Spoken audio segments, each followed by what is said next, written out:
Lamentablemente, las circunstancias y la geografía donde se encuentra ubicado el ducto hace muy difícil poder identificar a los presuntos autores de este tipo de delitos.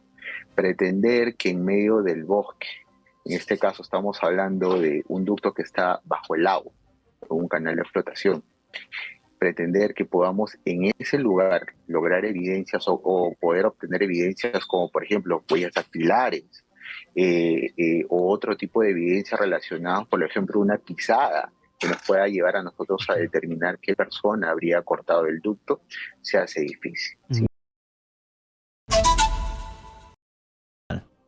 Como última respuesta. Y la Fiscalía viene investigando en estos momentos este atentado ambiental, esa tragedia ecológica. El fiscal Félix Castro Valderrama, fiscal especializado en materia ambiental de la ciudad de Nauta, provincia de Loreto, se encuentra con nosotros en la comunicación. Doctor Castro, ¿qué tal? Buenas noches, bienvenido a Exitosa. Buenas noches, señor Paredes. Buenas noches con todos los televidentes de Exitosa TV. Encantado de poder absolver algunas dudas que se pudieran dar respecto a este lamentable incidente ambiental. ¿Qué ha comenzado a encontrar en estas investigaciones del derrame de petróleo registrado en Cundinamarca, doctor Castro? Sí, el día 16 de septiembre, en horas de la mañana, a las 6 de la mañana aproximadamente, nosotros recibimos una comunicación inicial por parte de pobladores de la comunidad de Cuninico a través de una denuncia radial, a través de una radio de la ciudad de Nauta. Inmediatamente nos pusimos en comunicación con la gente de Petroperú, nos comunicamos con la gente de OEFA y tratamos de obtener información sobre lo que había sucedido en la zona. Es así que hasta las 9 de la mañana aproximadamente no se sabía exactamente cuál era la causa de este derrame crudo. Ya durante la mañana tuvimos conocimiento, se dispuso que la Policía Nacional, conjuntamente con OEFO, Sindermin y la Autoridad Nacional del Agua, se constituyan a la zona a efectos de que puedan inmediatamente determinar cuál era la causa y se comienza a realizar las supervisiones respecto a las acciones de contención por parte de la empresa. Tenemos entendido que Petroperú inició las acciones de contención del derrame crudo aproximadamente a las 9 de la mañana. Sin embargo, hasta estas horas ya el derrame se habría propagado no solamente por la quebrada Cuninico, sino también por el río Marañón.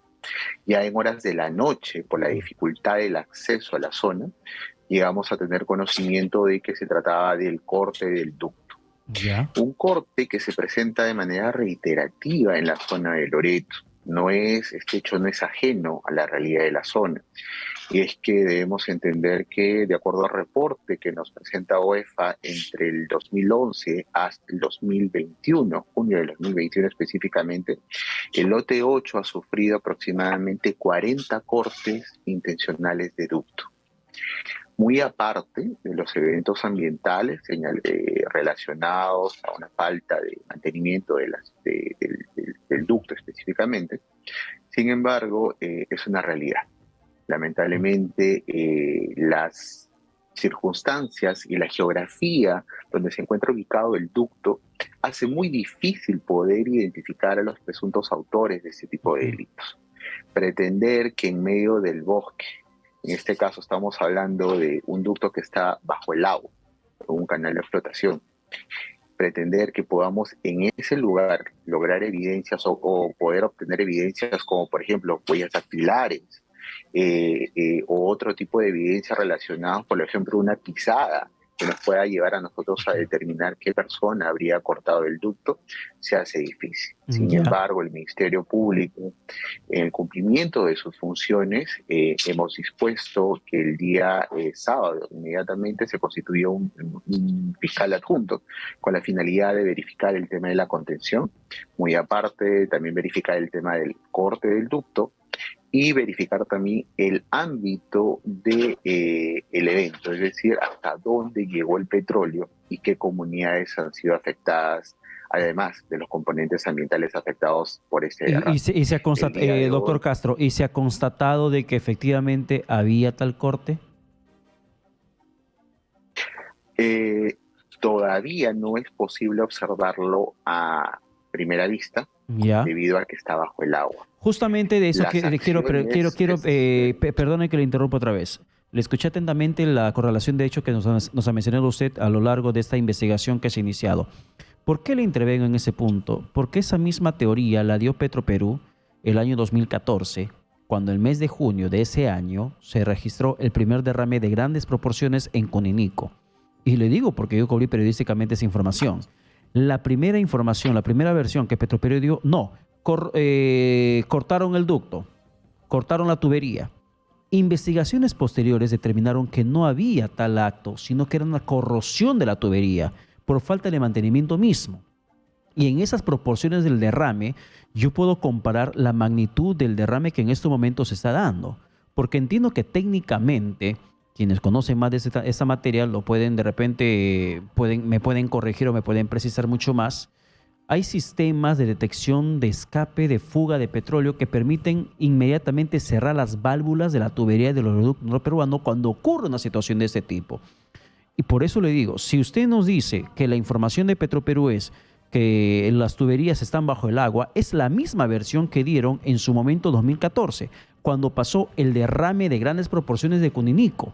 No vaya a ser que Petroperú una vez más esté dando la misma versión de siempre del corte de ducto, de la tubería, cuando en realidad podría darse un tema de corrosión de la tubería por falta de mantenimiento.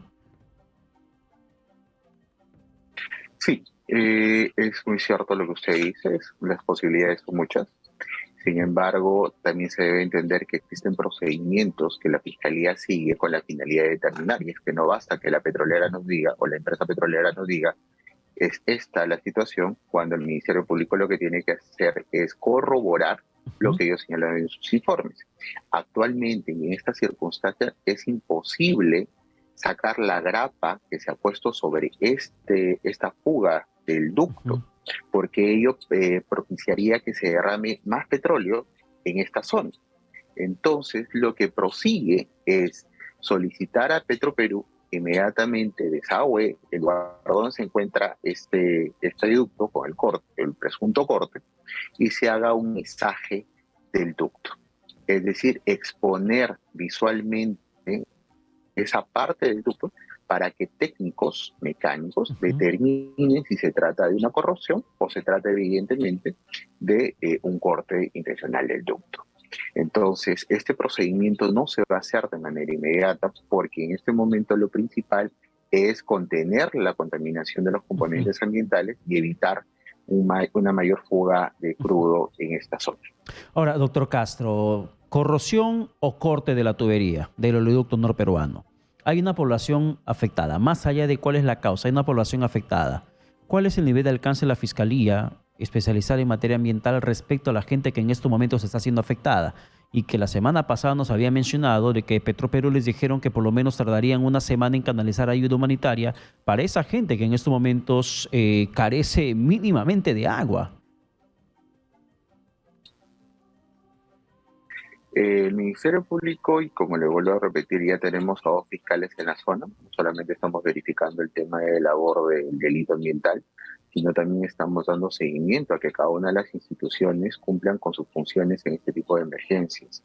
En el caso de delitos relacionados a omisión de actos funcionales por parte de funcionarios públicos, como en este caso la IRESA, las propias municipalidades y hasta el propio gobierno regional, ante ese tipo de eventos, nosotros vamos a canalizar esta información a las fiscalías competentes para este tipo de casos. Nosotros no vemos delitos de ese tipo, sin embargo, ante la constatación del fiscal, lo canalizamos a los fiscales correspondientes para que ellos inicien las acciones legales contra los funcionarios que estarían omitiendo realizar sus funciones en este tipo de circunstancias. Bien, doctor Félix Castro, muchas gracias por la comunicación alcanzada.